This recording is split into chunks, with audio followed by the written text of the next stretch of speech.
ओशो दा अगला प्रवचन।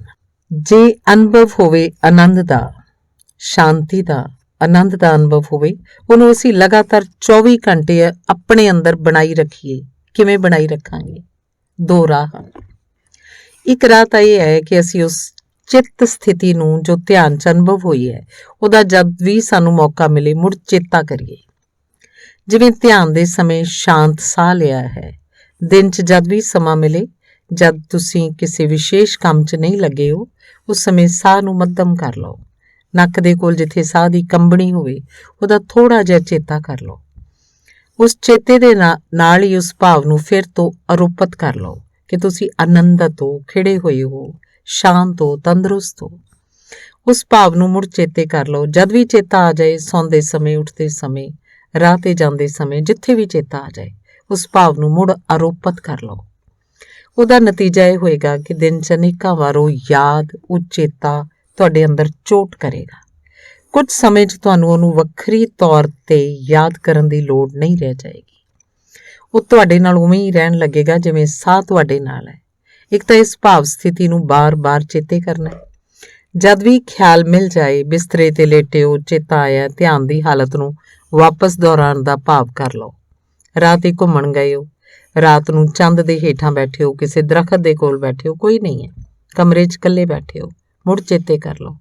ਬੱਸ 'ਚ ਸਫ਼ਰ ਕਰ ਰਹੇ ਹੋ ਜਾਂ ਟ੍ਰੇਨ 'ਚ ਸਫ਼ਰ ਕਰ ਰਹੇ ਹੋ, ਇਕੱਲੇ ਬੈਠੇ ਹੋ, ਅੱਖਾਂ ਬੰਦ ਕਰ ਲਓ, ਉਸ ਭਾਵ ਸਥਿਤੀ ਨੂੰ ਮੁੜ ਚੇਤੇ ਕਰ ਲਓ।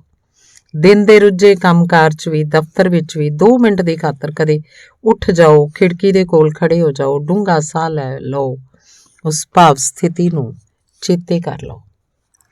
ਦਿਨ 'ਚ ਜੇਕਰ 10-25 ਵਾਰ, ਮਿੰਟ ਅੱਧਾ ਮਿੰਟ ਨੂੰ ਵੀ ਉਸ ਸਥਿਤੀ ਨੂੰ ਚੇਤੇ ਕੀਤਾ ਤਾਂ ਉਹਦੀ ਅਟੁੱਟਤਾ ਘਣੀ ਹੋਏਗੀ। ਕੁਝ ਦਿਨਾਂ 'ਚ ਤੁਸੀਂ ਪਾਓਗੇ ਉਹਨੂੰ ਚੇਤੇ ਨਹੀਂ ਕਰਨਾ ਪੈਂਦਾ, ਉਹ ਚੇਤਾ ਬਣਿਆ ਰਹੇਗਾ। ਸੋ ਇੱਕ ਇਹ ਰਾਹ, ਧਿਆਨ 'ਚ ਜੋ ਅਨੁਭਵ ਹੋਵੇ ਉਹਨੂੰ ਉਸੇ ਤਰ੍ਹਾਂ ਲਗਾਤਾਰ ਵਿਚਾਰ ਦੇ ਜ਼ਰੀਏ ਆਪਣੀ ਯਾਦ 'ਚ ਪ੍ਰਵੇਸ਼ ਦਿਵਾਉਣ ਹੈ। ਦੂਜਾ ਰਾਹ, ਰਾਤੀ ਸੌਂਦੇ ਸਮੇਂ, ਜਿਵੇਂ ਹੁਣੇ ਮੈਂ ਤੁਹਾਨੂੰ ਸੰਕਲਪ ਕਰਨ ਨੂੰ ਕਿਹਾ ਹੈ, ਜਦ ਸੰਕਲਪ ਤੁਹਾਡਾ ਗੂੜਾ ਜਿਸ ਰਾਹ ਤੋਂ ਹੁੰਦਾ, ਉਸੇ ਰਾਹ ਤੋਂ ਧਿਆਨ ਦੀ ਯਾਦ ਨੂੰ ਵੀ ਕਾਇਮ ਰੱਖਿਆ ਜਾ ਸਕਦਾ ਹੈ। ਜਦ ਧਿਆਨ ਦਾ ਅਨੁਭਵ ਆਉਣ ਲੱਗੇ ਤਾਂ ਰਾਤ ਨੂੰ ਸੌਣ ਵੇਲੇ ਉਹੀ ਪ੍ਰਕਿਰਿਆ ਕਰਨਾ। ਉਸ ਵਕਤ ਇਹ ਭਾਵ ਮਨ 'ਚ ਦੁਹਰਾਉਣਾ ਕਿ ਧਿਆਨ 'ਚ ਮੈਨੂੰ ਜੋ ਵੀ ਅਨੁਭਵ ਹੋਏਗਾ ਉਹਦੀ ਯਾਦ ਮੈਨੂੰ 24 ਘੰਟੇ ਬਣੀ ਰਹੇਗੀ। ਜੋ ਮੈਂ ਸੰਕਲਪ ਦਾ ਪ੍ਰਯੋਗ ਦੱਸਿਆ, ਸਾਹ ਨੂੰ ਬਾਹਰ ਸੁੱਟ ਕੇ ਸੰਕਲਪ ਕਰਨ ਦਾ ਜਾਂ ਸਾਹ ਨੂੰ ਅੰਦਰ ਲੈ ਕੇ ਸੰਕਲਪ ਕਰਨ ਦਾ, ਜਦ ਤੁਹਾਨੂੰ ਕੁਝ ਅਨੁਭਵ ਹੋਣ ਲੱਗੇ ਸ਼ਾਂਤੀ ਦਾ, ਤੇ ਇਸੇ ਪ੍ਰਕਿਰਿਆ ਦੇ ਮਾਧਿਅਮ ਨਾਲ ਇਹ ਸੰਕਲਪ ਮਨ 'ਚ ਦੁਹਰਾਓ ਕਿ ਧਿਆਨ 'ਚ ਮੈਨੂੰ ਜੋ ਅਨੁਭਵ ਹੋਏਗਾ ਉਹ ਮੈਨੂੰ 24 ਘੰਟੇ ਇੱਕ ਲਗਾਤਾਰ ਅੰਤਰ ਚੇਤਾ ਉਹਦਾ ਮੇਰੇ ਅੰਦਰ ਬਣਿਆ ਰਹੇਗਾ। ਇਹਨੂੰ ਦੁਹਰਾਉਣ ਨਾਲ ਤੁਸੀਂ ਪਾਓਗੇ ਕਿ ਤੁਹਾਨੂੰ ਬਿਨਾਂ ਕਿਸੇ ਕਾਰਨ ਦੇ ਅਚਾਨਕ ਦਿਨ 'ਚ ਕਈ ਵਾਰ ਧਿਆਨ ਦੀ ਹਾਲਤ ਦਾ ਖਿਆਲ ਆ ਜਾਏਗਾ। ਇਹ ਦੋਵੇਂ ਸਾਂਝੇ ਕਰੋ ਤਾਂ ਹੋਰ ਵੀ ਵਧੇਰੇ ਲਾਭ ਹੋਏਗਾ। ਫਿਰ ਹੁਣੇ ਅਸੀਂ ਵਿਚਾਰ ਤੇ ਭਾਵ ਦੀ ਸ਼ੁੱਧੀ ਦੇ ਸਬੰਧ 'ਚ ਜਦ ਗੱਲ ਕਰਾਂਗੇ, ਇਸ ਸਬੰਧ 'ਚ ਹੋਰ ਬਹੁਤ ਸਾਰੀਆਂ ਗੱਲਾਂ ਦੀ ਚਰਚਾ ਹੋ ਸਕੇਗੀ, ਲੇਕਿਨ ਇਹਨਾਂ ਦੋਹਾਂ ਗੱਲਾਂ ਦਾ ਪ੍ਰਯੋਗ ਕੀਤਾ ਜਾ ਸਕਦਾ ਹੈ। ਬਹੁਤ ਸਾਰਾ ਸਮਾਂ 24 ਘੰਟੇ ਵਿੱਚੋਂ ਸਾਡੇ ਕੋਲ ਵਾਧੂ ਹੁੰਦਾ ਹੈ, ਜਿਹਦਾ ਅਸੀਂ ਕੋਈ ਉਪਯੋਗ ਨਹੀਂ ਕਰਦੇ। ਉਸ ਵਾਧੂ ਦੇ ਸਮੇਂ 'ਚ ਜੇ ਧਿਆਨ ਦੀ ਯਾਦ ਨੂੰ ਦੁਹਰਾਉਂਦੇ ਹਾਂ ਤਾਂ ਬਹੁਤ ਫਰਕ ਪਏਗਾ।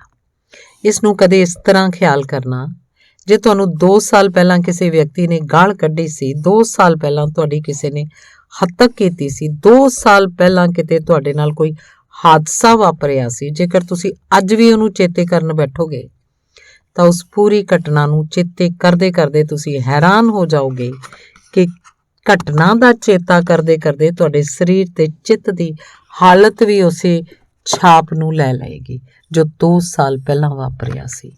ਜੇ 2 ਸਾਲ ਪਹਿਲਾਂ ਤੁਹਾਡਾ ਕੋਈ ਭਾਰੀ ਅਪਮਾਨ ਹੋਇਆ ਸੀ, ਅੱਜ ਤੁਸੀਂ ਬੈਠ ਕੇ ਉਹਦਾ ਚੇਤਾ ਕਰੋਗੇ ਕਿ ਉਹ ਘਟਨਾ ਕਿਵੇਂ ਵਾਪਰੀ ਸੀ, ਕਿਵੇਂ ਅਪਮਾਨ ਹੋਇਆ ਸੀ, ਤਾਂ ਤੁਸੀਂ ਚੇਤਾ ਕਰਦੇ ਕਰਦੇ ਹੈਰਾਨ ਹੋਵੋਗੇ ਕਿ ਤੁਹਾਡਾ ਸਰੀਰ ਤੇ ਚਿੱਤ ਉਸੇ ਹਾਲਤ 'ਚ ਮੁੜ ਪਹੁੰਚ ਗਿਆ ਹੈ। ਤੁਸੀਂ ਜਿਵੇਂ ਫੇਰ ਤੋਂ ਅਪਮਾਨ ਨੂੰ ਮਹਿਸੂਸ ਕਰ ਰਹੇ ਹੋ। ਸਾਰੇ ਚਿੱਤ ਵਿੱਚ ਸੰਗ੍ਰਹਿ ਹੈ ਤੇ ਉਹ ਲੋਪ ਨਹੀਂ ਹੁੰਦਾ। ਜੋ ਵੀ ਅਨੁਭਵ ਹੁੰਦੇ ਹਨ ਉਹ ਜਮ੍ਹਾਂ ਹੁੰਦੇ ਜਾਂਦੇ ਹਨ। ਜੋ ਉਹਨਾਂ ਦੀ ਯਾਦ ਨੂੰ ਫਿਰ ਤੋਂ ਪੁਕਾਰਿਆ ਜਾਏ ਤਾਂ ਅਨੁਭਵ ਜਗਾਏ ਜਾ ਸਕਦੇ ਹਨ ਤੇ ਅਸੀਂ ਦੁਬਾਰਾ ਉਹਨਾਂ ਹੀ ਅਹਿਸਾਸਾਂ 'ਚ ਪ੍ਰਵੇਸ਼ ਪਾ ਸਕਦੇ ਹਾਂ। ਮਨੁੱਖ ਦੇ ਮਨ ਤੋਂ ਕੋਈ ਵੀ ਯਾਦ ਨਸ਼ਟ ਨਹੀਂ ਹੁੰਦੀ। ਜੇਕਰ ਅੱਜ ਸਵੇਰੇ ਤੁਹਾਨੂੰ ਧਿਆਨ 'ਚ ਚੰਗਾ ਲੱਗਿਆ ਹੋਵੇ ਤਾਂ ਦਿਨ 'ਚ 10-5 ਵਾਰ ਇਹਦਾ ਮੁੜ ਚੇਤਾ ਕਰਨਾ ਬਹੁਤ ਮਹੱਤਵਪੂਰਨ ਹੋਏਗਾ। ਉਸ ਤਰ੍ਹਾਂ ਉਹ ਯਾਦ ਗਹਿਰੀ ਹੋਏਗੀ ਤੇ ਬਾਰ-ਬਾਰ ਚੇਤਾ ਆ ਜਾਣ ਨਾਲ ਉਹ ਚਿੱਤ ਤੇ ਸਥਾਈ ਸੁਭਾਅ ਦਾ ਹਿੱਸਾ ਬਣਨ ਲੱਗੇਗੀ। ਇਹ ਜੋ ਸਵਾਲ ਪੁੱਛਿਆ ਇਸ ਤਰ੍ਹਾਂ ਜੇਕਰ ਇਸ ਉੱਤੇ ਪ੍ਰਯੋਗ ਹੋਇਆ ਤਾਂ ਲਾਭ ਹੋਏਗਾ ਤੇ ਇਹ ਕਰਨਾ ਚਾਹੀਦਾ ਹੈ। ਅਕਸਰ ਮਨੁੱਖ ਦੀ ਇਹ ਭੁੱਲ ਹੈ ਕਿ ਜੋ ਵੀ ਗਲਤ ਹੈ ਉਹਦਾ ਤਾਂ ਉਹ ਚੇਤਾ ਕਰਦਾ ਹੈ ਤੇ ਜੋ ਵੀ ਸ਼ੁਭ ਹੈ ਉਹਦਾ ਚੇਤਾ ਨਹੀਂ ਕਰਦਾ। ਮਨੁੱਖ ਦੀਆਂ ਬੁਨਿਆਦੀ ਭੁੱਲਾਂ ਚੋਂ ਇੱਕ ਇਹ ਹੈ ਕਿ ਜੋ ਵੀ ਨਕਾਰਾਤਮਕ ਹੈ, ਨੈਗੇਟਿਵ ਹੈ, ਉਹਦਾ ਉਹ ਚੇਤਾ ਕਰਦਾ ਹੈ ਤੇ ਜੋ ਵੀ ਵਿਧਾਇਕ ਹੈ ਉਹਦਾ ਚੇਤਾ ਨਹੀਂ ਕਰਦਾ। ਤੁਹਾਨੂੰ ਸ਼ਾਇਦ ਹੀ ਉਹ ਛਿਨ ਯਾਦ ਹੋਣ ਜਦੋਂ ਤੁਸੀਂ ਪ੍ਰੇਮ ਨਾਲ ਭਰੇ ਹੋਏ ਸੀ। ਸ਼ਾਇਦ ਹੀ ਉਹ ਛਿਨ ਚੇਤੇ ਹੋਣ ਜਦੋਂ ਤੁਹਾਡੀ ਤੰਦਰੁਸਤੀ ਦਾ ਕੋਈ ਬਹੁਤ ਅਨੋਖਾ ਅਹਿਸਾਸ ਸੀ। ਸ਼ਾਇਦ ਹੀ ਉਹ ਛਿਨ ਯਾਦ ਆਉਂਦੇ ਹੋਣ ਜਦ ਤੁਸੀਂ ਬਹੁਤ ਸ਼ਾਂਤ ਹੋ ਗਏ ਸੀ। ਪਰ ਤੁਹਾਨੂੰ ਉਹ ਚੇਤੇ ਨਿੱਤ ਆਉਂਦੇ ਹਨ ਜਦੋਂ ਤੁਸੀਂ ਕ੍ਰੋਧ 'ਚ ਆਏ ਸੀ, ਜਦ ਤੁਸੀਂ ਅਸ਼ਾਂਤ ਹੋਏ ਸੀ, ਜਦ ਕਿਸੇ ਨੇ ਤੁਹਾਡਾ ਅਪਮਾਨ ਕੀਤਾ ਸੀ ਜਾਂ ਤੁਸੀਂ ਕਿਸੇ ਕੋਲੋਂ ਬਦਲਾ ਲਿਆ ਸੀ। ਤੁਸੀਂ ਉਹਨਾਂ ਗੱਲਾਂ ਨੂੰ ਲਗਾਤਾਰ ਚੇਤੇ ਕਰਦੇ ਹੋ ਜੋ ਘਾਤਕ ਹਨ। ਉਹਨਾਂ ਦਾ ਚੇਤਾ ਸ਼ਾਇਦ ਹੀ ਹੁੰਦਾ ਹੋਏ ਜੋ ਕਿ ਤੁਹਾਡੀ ਜ਼ਿੰਦਗੀ ਦੇ ਲਈ ਵਿਧਾਇਕ ਹੋ ਸਕਦੀਆਂ ਹਨ। ਵਿਧਾਇਕ ਅਹਿਸਾਸ ਦਾ ਚੇਤਾ ਬਹੁਤ ਬਹੁਮੁੱਲਾ ਹੈ। ਉਹਨਾਂ ਅਹਿਸਾਸਾਂ ਨੂੰ ਲਗਾਤਾਰ ਚੇਤੇ ਕਰਨ ਨਾਲ ਦੋ ਗੱਲਾਂ ਹੋਣਗੀਆਂ। ਸਭ ਤੋਂ ਮਹੱਤਵਪੂਰਨ ਤਾਂ ਹੋਏਗਾ ਕਿ ਜੇ ਤੁਸੀਂ ਵਿਧਾਇਕ ਅਹਿਸਾਸਾਂ ਨੂੰ ਚੇਤੇ ਕਰਦੇ ਹੋ ਤਾਂ ਉਹਨਾਂ ਅਹਿਸਾਸਾਂ ਦੇ ਵਾਪਸ ਪੈਦਾ ਹੋਣ ਦੀ ਸੰਭਾਵਨਾ ਤੁਹਾਡੇ ਅੰਦਰ ਵੱਧ ਜਾਏਗੀ। ਜਿਹੜਾ ਬੰਦਾ ਘਿਰਨਾ ਦੀਆਂ ਗੱਲਾਂ ਨੂੰ ਬਾਰ-ਬਾਰ ਯਾਦ ਕਰਦਾ ਹੋਵੇ, ਬਹੁਤ ਸੰਭਾਵਨਾ ਹੈ ਅੱਜ ਵੀ ਘਿਰਨਾ ਦੀ ਕੋਈ ਘਟਨਾ ਉਸ ਤੋਂ ਵਾਪਰੇਗੀ। ਜੋ ਆਦਮੀ ਉਦਾਸੀ ਦੀਆਂ ਗੱਲਾਂ ਨੂੰ ਬਾਰ-ਬਾਰ ਚੇਤੇ ਕਰਦਾ ਹੋਵੇ, ਬਹੁਤ ਸੰਭਵ ਹੈ ਉਹ ਅੱਜ ਫੇਰ ਉਦਾਸ ਹੋਏਗਾ, ਕਿਉਂਕਿ ਉਹਦੇ ਇੱਕ ਤਰ੍ਹਾਂ ਦੇ ਝੁਕਾਅ ਪੈਦਾ ਹੋ ਜਾਂਦੇ ਹਨ ਤੇ ਉਹੀ ਗੱਲਾਂ ਉਸ 'ਚ ਦੁਹਰਾਈਆਂ ਜਾਂਦੀਆਂ ਹਨ। ਇਹ ਜੋ ਭਾਵ ਹਨ ਸਥਾਈ ਬਣ ਜਾਂਦੇ ਹਨ ਤੇ ਜੀਵਨ ਵਿੱਚ ਉਹਨਾਂ ਭਾਵਾਂ ਦਾ ਬਾਰ-ਬਾਰ ਪੈਦਾ ਹੋ ਜਾਣਾ ਆਸਾਨ ਹੋ ਜਾਂਦਾ ਹੈ। ਇਹਨੂੰ ਆਪਣੇ ਅੰਦਰ ਵਿਚਾਰ ਕਰਨਾ ਕਿ ਤੁਸੀਂ ਕਿਸ ਤਰ੍ਹਾਂ ਦੇ ਭਾਵਾਂ ਨੂੰ ਚੇਤੇ ਕਰਨ ਦੇ ਆਦੀ ਹੋ। ਹਰ ਬੰਦਾ ਚੇਤੇ ਕਰਦਾ ਹੈ। ਕਿਸ ਤਰ੍ਹਾਂ ਦੇ ਭਾਵਾਂ ਨੂੰ ਤੁਸੀਂ ਚੇਤੇ ਕਰਨ ਦੇ ਆਦੀ ਹੋ, ਇਹ ਯਾਦ ਰੱਖਣਾ ਕਿ ਅਤੀਤ ਦੇ ਜਿਨ੍ਹਾਂ ਭਾਵਾਂ ਨੂੰ ਤੁਸੀਂ ਚੇਤੇ ਕਰਦੇ ਹੋ, ਭਵਿੱਖ 'ਚ ਤੁਸੀਂ ਉਹਨਾਂ ਹੀ ਭਾਵਾਂ ਨੂੰ, ਬੀਜਾਂ ਨੂੰ ਬੀਜ ਰਹੇ ਹੋ ਤੇ ਉਹਨਾਂ ਦੀ ਫਸਲ ਕੱਟੋਗੇ। ਅਤੀਤ ਦਾ ਚੇਤਾ ਭਵਿੱਖ ਦੇ ਲਈ ਰਾਹ ਬਣ ਜਾਂਦਾ ਹੈ। ਯਾਦਪੂਰਵਕ ਜੋ ਵਿਅਰਥ ਹੈ, ਜਿਹਦਾ ਕੋਈ ਉਪਯੋਗ ਨਹੀਂ ਹੈ, ਉਹਨੂੰ ਯਾਦ ਨਾ ਕਰੋ। ਉਹਦਾ ਕੋਈ ਮੁੱਲ ਨਹੀਂ ਹੈ। ਜੇ ਉਸ ਦਾ ਚੇਤਾ ਆ ਵੀ ਜਾਏ ਤਾਂ ਰੁਕੋ, ਉਸ ਯਾਦ ਨੂੰ ਆਖੋ ਕਿ ਬਾਹਰ ਹੋ ਜਾ, ਤੇਰੀ ਕੋਈ ਲੋੜ ਨਹੀਂ ਹੈ। ਕੰਡਿਆਂ ਨੂੰ ਭੁੱਲ ਜਾਓ, ਫੁੱਲਾਂ ਨੂੰ ਯਾਦ ਰੱਖੋ। ਕੰਡੇ ਜ਼ਰੂਰ ਬਹੁਤ ਹਨ ਲੇਕਿਨ ਫੁੱਲ ਵੀ ਹਨ। ਜੋ ਫੁੱਲਾਂ ਨੂੰ ਯਾਦ ਰੱਖੇਗਾ ਉਹਦੇ ਜੀਵਨ ਦੇ ਕੰਡੇ ਕਮਜ਼ੋਰ ਹੁੰਦੇ ਜਾਣਗੇ ਤੇ ਫੁੱਲ ਭਰ ਜਾਣਗੇ, ਤੇ ਜੋ ਕੰਡਿਆਂ ਨੂੰ ਯਾਦ ਰੱਖੇਗਾ ਉਹਦੇ ਜੀਵਨ 'ਚ ਹੋ ਸਕਦਾ ਹੈ ਫੁੱਲ ਲੋਪ ਹੋ ਜਾਣ ਤੇ ਸਿਰਫ ਕੰਡੇ ਰਹਿ ਜਾਣ। ਅਸੀਂ ਕੀ ਚੇਤੇ ਕਰਦੇ ਹਾਂ ਉਹੀ ਅਸੀਂ ਬਣਦੇ ਚਲੇ ਜਾਂਦੇ ਹਾਂ। ਜਿਸ ਦਾ ਅਸੀਂ ਚੇਤਾ ਕਰਦੇ ਹਾਂ ਉਹੀ ਅਸੀਂ ਹੋ ਜਾਂਦੇ ਹਾਂ। ਜਿਹਦਾ ਅਸੀਂ ਲਗਾਤਾਰ ਵਿਚਾਰ ਕਰਦੇ ਹਾਂ ਉਹ ਵਿਚਾਰ ਸਾਨੂੰ ਤਬਦੀਲ ਕਰ ਦਿੰਦਾ ਹੈ ਤੇ ਸਾਡਾ ਪ੍ਰਾਣ ਹੋ ਜਾਂਦਾ ਹੈ। ਇਸ ਲਈ ਸ਼ੁਭ ਸਦ ਜੋ ਵੀ ਤੁਹਾਨੂੰ ਸ੍ਰੇਸ਼ਟ ਮਾਲੂਮ ਹੋਵੇ ਉਹਦਾ ਚੇਤਾ ਕਰਨਾ। ਤੇ ਜੀਵਨ ਵਿੱਚ ਇੰਨਾ ਦਰਿਦਰ ਜੀਵਨ ਕੋਈ ਵੀ ਨਹੀਂ ਹੈ ਕਿ ਉਹਦੇ ਜੀਵਨ 'ਚ ਕੋਈ ਸ਼ਾਂਤੀ ਦੇ, ਆਨੰਦ ਦੇ, ਸੁੰਦਰਤਾ ਦੇ, ਪ੍ਰੇਮ ਦੇ ਛਿਣ ਨਾ ਵਾਪਰੇ ਹੋਣ। ਤੇ ਜੇ ਤੁਸੀਂ ਇਹਨਾਂ ਦੇ ਚੇਤੇ 'ਚ ਸਮਰੱਥ ਹੋ ਗਏ ਹੋ ਤਾਂ ਇਹ ਵੀ ਹੋ ਸਕਦਾ ਹੈ ਕਿ ਤੁਹਾਡੇ ਚਾਰੇ ਪਾਸੇ ਹਨੇਰਾ ਹੋਵੇ ਪਰ ਤੁਹਾਡੀ ਯਾਦ ਵਿੱਚ ਪ੍ਰਕਾਸ਼ ਹੋਵੇ, ਤੇ ਇਸ ਲਈ ਚਾਰੇ ਪਾਸੇ ਦਾ ਹਨੇਰਾ ਵੀ ਤੁਹਾਨੂੰ ਦਿਖਾਈ ਨਾ ਪਵੇ। ਇਹ ਵੀ ਹੋ ਸਕਦਾ ਹੈ ਕਿ ਤੁਹਾਡੇ ਚਾਰੇ ਪਾਸੇ ਦੁੱਖ ਹੋਵੇ ਪਰ ਤੁਹਾਡੇ ਅੰਦਰ ਕੋਈ ਪ੍ਰੇਮ ਦਾ, ਕੋਈ ਸੁੰਦਰਤਾ ਦਾ, ਕੋਈ ਸ਼ਾਂਤੀ ਦਾ ਅਹਿਸਾਸ ਹੋਵੇ ਤੇ ਤੁਹਾਨੂੰ ਚਾਰੇ ਪਾਸੇ ਦਾ ਦੁੱਖ ਵੀ ਦਿਖਾਈ ਨਾ ਪਵੇ। ਇਹ ਸੰਭਵ ਹੈ। ਇਹ ਸੰਭਵ ਹੈ ਕਿ ਬਿਲਕੁਲ ਕੰਡਿਆਂ ਦੇ ਦਰਮਿਆਨ 'ਚ ਕੋਈ ਵਿਅਕਤੀ ਫੁੱਲਾਂ 'ਚ ਹੋਵੇ। ਇਹਦੇ ਉਲਟ ਵੀ ਸੰਭਵ ਹੈ ਤੇ ਇਹ ਸਾਡੇ ਉੱਤੇ ਨਿਰਭਰ ਹੈ। ਇਹ ਮਨੁੱਖ ਦੇ ਉੱਪਰ ਨਿਰਭਰ ਹੈ ਕਿ ਉਹ ਖੁਦ ਨੂੰ ਕਿੱਥੇ ਸਥਾਪਿਤ ਕਰ ਦਿੰਦਾ ਹੈ, ਉਹ ਖੁਦ ਨੂੰ ਕਿੱਥੇ ਬਿਠਾ ਦਿੰਦਾ ਹੈ। ਇਹ ਸਾਡੇ ਉੱਤੇ ਨਿਰਭਰ ਹੈ ਕਿ ਅਸੀਂ ਸਵਰਗ 'ਚ ਰਹਿੰਦੇ ਹਾਂ ਕਿ ਨਰਕ 'ਚ ਰਹਿੰਦੇ ਹਾਂ। ਮੈਂ ਤੁਹਾਨੂੰ ਕਹਿਣਾ ਚਾਹਾਂਗਾ ਸਵਰਗ ਤੇ ਨਰਕ ਕੋਈ ਭੂਗੋਲਿਕ ਸਥਾਨ ਨਹੀਂ ਹਨ, ਉਹ ਮਾਨਸਿਕ ਮਨੋਵਿਗਿਆਨਕ ਸਥਿਤੀਆਂ ਹਨ। ਸਾਡੇ ਵਿੱਚੋਂ ਵਧੇਰੇ ਲੋਕ ਦਿਨ 'ਚ ਕਈ ਵਾਰ ਨਰਕ 'ਚ ਚਲੇ ਜਾਂਦੇ ਹਨ, ਕਈ ਵਾਰ ਸਵਰਗ 'ਚ ਆ ਜਾਂਦੇ ਹਨ ਤੇ ਸਾਡੇ ਵਿੱਚੋਂ ਕਈ ਲੋਕ ਦਿਨ ਭਰ ਨਰਕ 'ਚ ਰਹਿੰਦੇ ਹਨ। ਸਾਡੇ 'ਚੋਂ ਕਈ ਲੋਕ ਸਵਰਗ 'ਚ ਵਾਪਸ ਮੁੜਨ ਦਾ ਰਾਹ ਹੀ ਭੁੱਲ ਜਾਂਦੇ ਹਨ, ਲੇਕਿਨ ਅਜਿਹੇ ਲੋਕ ਵੀ ਹਨ ਜੋ 24 ਘੰਟੇ ਸਵਰਗ 'ਚ ਰਹਿੰਦੇ ਹਨ। ਇਸੇ ਧਰਤੀ ਉੱਤੇ ਇਹਨਾਂ ਹੀ ਹਾਲਤਾਂ ਵਿੱਚ ਅਜਿਹੇ ਲੋਕ ਹਨ ਜਿਹੜੇ ਸਵਰਗ 'ਚ ਰਹਿੰਦੇ ਹਨ। ਤੁਸੀਂ ਵੀ ਉਹਨਾਂ 'ਚੋਂ ਇੱਕ ਬਣ ਸਕਦੇ ਹੋ। ਕੋਈ ਰੁਕਾਵਟ ਨਹੀਂ ਹੈ ਸਿਵਾਏ ਕੁਝ ਵਿਗਿਆਨਕ ਨਿਯਮਾਂ ਨੂੰ ਸਮਝਣ ਦੇ। ਇੱਕ ਚੇਤਾ ਮੈਨੂੰ ਆਇਆ, ਬੁੱਧ ਦਾ ਇੱਕ ਸ਼ਿਸ਼ ਸੀ ਪੂਰਨ। ਉਹਦੀ ਦੀਖਿਆ ਪੂਰੀ ਹੋਈ, ਉਹਦੀ ਸਾਧਨਾ ਪੂਰੀ ਹੋਈ। ਪੂਰਨ ਨੇ ਕਿਹਾ ਹੁਣ ਮੈਂ ਜਾਵਾਂ ਤੇ ਤੁਹਾਡੇ ਸੰਦੇਸ਼ ਨੂੰ ਉਹਨਾਂ ਨੂੰ ਕਹਿ ਦਿਆਂ ਜਿਨ੍ਹਾਂ ਨੂੰ ਉਹਦੀ ਜ਼ਰੂਰਤ ਹੈ। ਬੁੱਧ ਨੇ ਕਿਹਾ ਤੈਨੂੰ ਮੈਂ ਜਾਣ ਦੀ ਆਗਿਆ ਤਾਂ ਦਿਆਂ, ਪਰ ਇੱਕ ਗੱਲ ਪੁੱਛ ਲਵਾਂ ਕਿ ਤੂੰ ਕਿੱਥੇ ਜਾਣਾ ਚਾਹੇਂਗਾ। ਬਿਹਾਰ 'ਚ ਇੱਕ ਛੋਟਾ ਜਿਹਾ ਹਿੱਸਾ ਸੀ ਸੂਖਾ। ਪੂਰਨ ਨੇ ਕਿਹਾ ਮੈਂ ਸੂਖਾ ਦੀ ਤਰਫ ਜਾਵਾਂ। ਹੁਣ ਤੱਕ ਉੱਥੇ ਕੋਈ ਭਿਕਸ਼ੂ ਨਹੀਂ ਗਿਆ ਤੇ ਉੱਥੋਂ ਦੇ ਲੋਕ ਤੁਹਾਡੇ ਅਮਰ ਸੰਦੇਸ਼ ਤੋਂ ਵਾਂਝੇ ਹਨ। ਬੁੱਧ ਨੇ ਕਿਹਾ ਉੱਥੇ ਕੋਈ ਨਹੀਂ ਗਿਆ, ਇਹਦੇ ਪਿੱਛੇ ਕਾਰਨ ਸੀ। ਉੱਥੋਂ ਦੇ ਲੋਕ ਬਹੁਤ ਬੁਰੇ ਹਨ। ਹੋ ਸਕਦਾ ਹੈ ਤੂੰ ਉੱਥੇ ਜਾਵੇਂ, ਉਹ ਤੇਰਾ ਅਪਮਾਨ ਕਰਨ, ਤੈਨੂੰ ਗਾਲਾਂ ਕੱਢਣ, ਤੈਨੂੰ ਪਰੇਸ਼ਾਨ ਕਰਨ, ਤਾਂ ਤੇਰੇ ਮਨ 'ਚ ਕੀ ਹੋਏਗਾ। ਪੂਰਨ ਨੇ ਕਿਹਾ ਮੈਂ ਉਹਨਾਂ ਨੂੰ ਧੰਨਵਾਦ ਦੇਵਾਂਗਾ ਕਿ ਉਹ ਗਾਲਾਂ ਕੱਢਦੇ ਹਨ, ਅਪਮਾਨ ਕਰਦੇ ਹਨ, ਲੇਕਿਨ ਮਾਰਦੇ ਨਹੀਂ। ਉਹਨੇ ਕਿਹਾ ਮੈਂ ਉਹਨਾਂ ਨੂੰ ਧੰਨਵਾਦ ਦੇਵਾਂਗਾ ਕਿ ਉਹ ਗਾਲਾਂ ਕੱਢਦੇ ਹਨ, ਅਪਮਾਨ ਕਰਦੇ ਹਨ, ਲੇਕਿਨ ਮਾਰਦੇ ਨਹੀਂ। ਮਾਰ ਵੀ ਸਕਦੇ ਸਨ। ਬੁੱਧ ਨੇ ਕਿਹਾ ਕਿ ਇਹ ਵੀ ਹੋ ਸਕਦਾ ਹੈ ਕਿ ਉਹਨਾਂ ਵਿੱਚੋਂ ਕੋਈ ਤੈਨੂੰ ਮਾਰੇ, ਤੇਰੇ ਮਨ ਨੂੰ ਕੀ ਹੋਏਗਾ। ਉਹਨੇ ਕਿਹਾ ਮੈਂ ਧੰਨਵਾਦ ਦੇਵਾਂਗਾ ਕਿ ਉਹ ਮਾਰਦੇ ਹਨ, ਲੇਕਿਨ ਮਾਰ ਹੀ ਨਹੀਂ ਸੁੱਟਦੇ। ਉਹ ਮਾਰ ਵੀ ਸੁੱਟ ਸਕਦੇ ਸਨ। ਬੁੱਧ ਨੇ ਕਿਹਾ ਮੈਂ ਆਖਰੀ ਇੱਕ ਗੱਲ ਹੋਰ ਪੁੱਛਦਾ, ਇਹ ਵੀ ਹੋ ਸਕਦਾ ਕਿ ਤੈਨੂੰ ਮਾਰ ਹੀ ਸੁੱਟੇ, ਤਾਂ ਤੇਰੇ ਮਨ ਨੂੰ ਕੀ ਹੋਏਗਾ। ਉਹਨੇ ਕਿਹਾ ਮੈਂ ਧੰਨਵਾਦ ਦੇਵਾਂਗਾ ਕਿ ਉਹਨਾਂ ਨੇ ਮੈਨੂੰ ਉਸ ਜੀਵਨ ਤੋਂ ਛੁਟਕਾਰਾ ਦਿਵਾ ਦਿੱਤਾ ਜਿਸ 'ਚ ਕੋਈ ਭੁੱਲ ਹੋ ਸਕਦੀ ਸੀ। ਮੈਂ ਉਹਨਾਂ ਦਾ ਧੰਨਵਾਦ ਮੰਨਾਂਗਾ। ਬੁੱਧ ਨੇ ਕਿਹਾ ਤਦ ਤੂੰ ਕਿਤੇ ਵੀ ਜਾ, ਹੁਣ ਇਸ ਧਰਤੀ ਉੱਤੇ ਸਭ ਜਗ੍ਹਾ ਤੇਰੇ ਲਈ ਪਰਿਵਾਰ ਹੈ, ਕਿਉਂਕਿ ਜਿਸ ਦੇ ਹਿਰਦੇ ਦੀ ਇਹ ਸਥਿਤੀ ਹੈ ਉਹਦੇ ਲਈ ਇਸ ਜ਼ਮੀਨ ਉੱਤੇ ਕੋਈ ਕੰਡੇ ਨਹੀਂ ਹਨ। ਕੱਲ ਮੈਂ ਗੱਲ ਕਰਦਾ ਸੀ ਰਾਹ 'ਚ ਮਹਾਂਵੀਰ ਦੇ ਲਈ ਕਿਹਾ ਜਾਂਦਾ ਹੈ, ਬੜੀ ਝੂਠੀ ਗੱਲ ਜਾਪੇਗੀ, ਮਹਾਂਵੀਰ ਦੇ ਲਈ ਕਿਹਾ ਜਾਂਦਾ ਹੈ ਕਿ ਜਦੋਂ ਰਾਹਾਂ ਉੱਤੇ ਤੁਰਦੇ ਸਨ ਤਾਂ ਕੰਡੇ ਜੇਕਰ ਸਿੱਧੇ ਪਏ ਹੋਣ ਤਾਂ ਉਲਟੇ ਹੋ ਜਾਂਦੇ ਸਨ। ਗੱਲ ਕਿੰਨੀ ਝੂਠ ਹੈ। ਕਿਸੇ ਕੰਡੇ ਨੂੰ ਕੀ ਮਤਲਬ ਹੈ ਕਿ ਕੌਣ ਤੁਰਦਾ ਹੈ, ਕਿਸੇ ਕੰਡੇ ਨੂੰ ਕੀ ਸਰੋਕਾਰ ਹੈ ਕਿ ਮਹਾਂਵੀਰ ਤੁਰਦੇ ਹਨ ਜਾਂ ਕੌਣ ਤੁਰਦਾ ਹੈ। ਤੇ ਕੰਡੇ ਜਿਵੇਂ ਸਿੱਧੇ ਪਏ ਹੋਣ ਤਾਂ ਉਲਟੇ ਹੋ ਜਾਣਗੇ।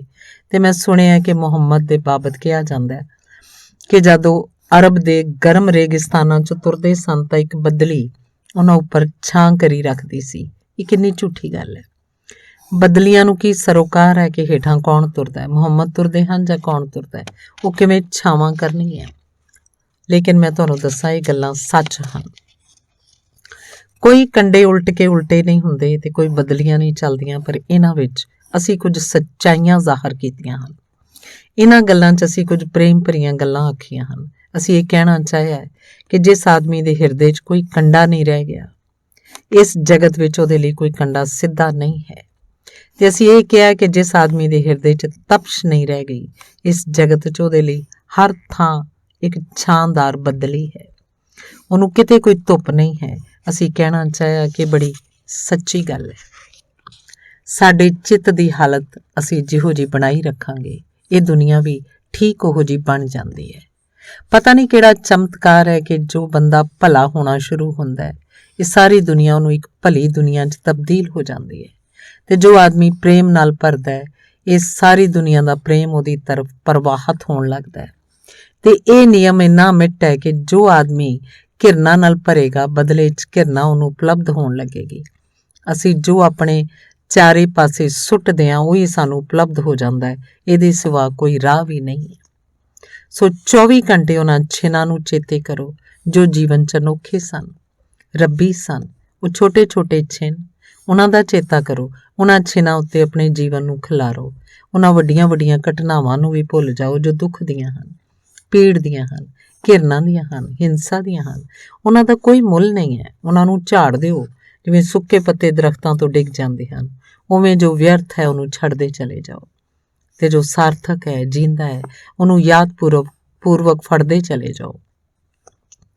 24 ਘੰਟੇ ਦੀ ਲਗਾਤਾਰਤਾ ਰਹੇ, ਇੱਕ ਧਾਰਾ ਮਨ 'ਚ ਵਹਿੰਦੀ ਰਹੇ, ਸ਼ੁਭ ਦੀ, ਸੁਹੱਪਣ ਦੀ, ਪ੍ਰੇਮ ਦੀ, ਆਨੰਦ ਦੀ, ਤਾਂ ਤੁਸੀਂ ਪੜਾਅਵਾਰ ਪਾਓਗੇ ਕਿ ਜਿਸ ਦਾ ਤੁਸੀਂ ਚੇਤਾ ਕਰ ਰਹੇ ਹੋ ਉਹ ਘਟਨਾਵਾਂ ਵਧਣੀਆਂ ਸ਼ੁਰੂ ਹੋ ਗਈਆਂ ਹਨ। ਤੇ ਜਿਹਨੂੰ ਤੁਸੀਂ ਲਗਾਤਾਰ ਸਾਧ ਰਹੇ ਹੋ ਉਹਦੇ ਚਾਰੇ ਪਾਸੇ ਦਰਸ਼ਨ ਹੋਣੇ ਸ਼ੁਰੂ ਹੋ ਜਾਣਗੇ। ਤਦ ਇਹੀ ਦੁਨੀਆ ਬਹੁਤ ਦੂਜੇ ਢੰਗ ਦੀ ਦਿਖਾਈ ਪੈਂਦੀ ਹੈ ਤੇ ਤਦ ਇਹੀ ਲੋਕ ਬਹੁਤ ਦੂਜੇ ਲੋਕ ਹੋ ਜਾਂਦੇ ਹਨ।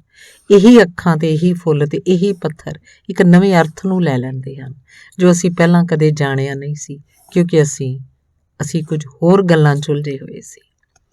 ਸੋ ਮੈਂ ਜੋ ਕਿਹਾ, ਧਿਆਨ ਵਿੱਚ ਜੋ ਅਨੁਭਵ ਹੋਏ, ਥੋੜ੍ਹਾ ਜਿਹਾ ਵੀ ਪ੍ਰਕਾਸ਼, ਥੋੜ੍ਹੀਆਂ ਜਿਹੀਆਂ ਵੀ ਕਿਰਨਾਂ, ਥੋੜ੍ਹੀ ਜਿਹੀ ਵੀ ਸ਼ਾਂਤੀ, ਉਹਨੂੰ ਚੇਤੇ ਰੱਖੋ। ਜਿਵੇਂ ਇੱਕ ਛੋਟੇ ਜਿਹੇ ਬੱਚੇ ਨੂੰ ਉਹਦੀ ਮਾਂ ਸਾਂਭਦੀ ਹੈ, ਉਵੇਂ ਹੀ ਜੋ ਵੀ ਛੋਟੇ ਛੋਟੇ ਅਹਿਸਾਸ ਹੋਣ ਉਹਨਾਂ ਨੂੰ ਸਾਂਭੋ। ਉਹਨਾਂ ਨੂੰ ਜੇ ਨਹੀਂ ਸਾਂਭੋਗੇ ਉਹ ਮਰ ਜਾਣਗੇ। ਅਤੇ ਜੋ ਜਿੰਨੀ ਮੁੱਲਵਾਨ ਚੀਜ਼ ਹੁੰਦੀ ਹੈ ਉਹਨੂੰ ਓਨਾ ਸੰਭਾਲਣਾ ਹੁੰਦਾ ਹੈ। ਜਾਨਵਰਾਂ ਦੇ ਵੀ ਬੱਚੇ ਹੁੰਦੇ ਹਨ, ਉਹਨਾਂ ਨੂੰ ਸਾਂਭਣਾ ਨਹੀਂ ਹੁੰਦਾ, ਅਤੇ ਜਿੰਨੇ ਘੱਟ ਵਿਕਸਿਤ ਜਾਨਵਰ ਹਨ ਉਹਨਾਂ ਦੇ ਬੱਚਿਆਂ ਨੂੰ ਓਨਾ ਹੀ ਨਹੀਂ ਸਾਂਭਣਾ ਹੁੰਦਾ, ਉਹ ਆਪਣੇ ਆਪ ਸੰਭਲ ਜਾਂਦੇ ਹਨ। ਜਿਵੇਂ ਜਿਵੇਂ ਵਿਕਾਸ ਦੀ ਪੌੜੀ ਅੱਗੇ ਵੱਧਦੀ ਹੈ ਉਵੇਂ ਉਵੇਂ ਤੁਸੀਂ ਪਾਉਂਦੇ ਹੋ। ਜੇ ਮਨੁੱਖ ਦੇ ਬੱਚੇ ਨੂੰ ਨਾ ਸਾਂਭਿਆ ਜਾਵੇ ਉਹ ਜੀ ਨਹੀਂ ਸਕਦਾ, ਉਹਦੇ ਪ੍ਰਾਣ ਸਮਾਪਤ ਹੋ ਜਾਣਗੇ। ਸੋ ਜਿੰਨੀ ਸ੍ਰੇਸ਼ਟ ਸਥਿਤੀ ਹੈ ਜੀਵਨ ਦੀ, ਉਹਨੂੰ ਓਨਾ ਹੀ ਸਾਂਭਣ ਦੀ ਲੋੜ ਪੈਂਦੀ ਹੈ।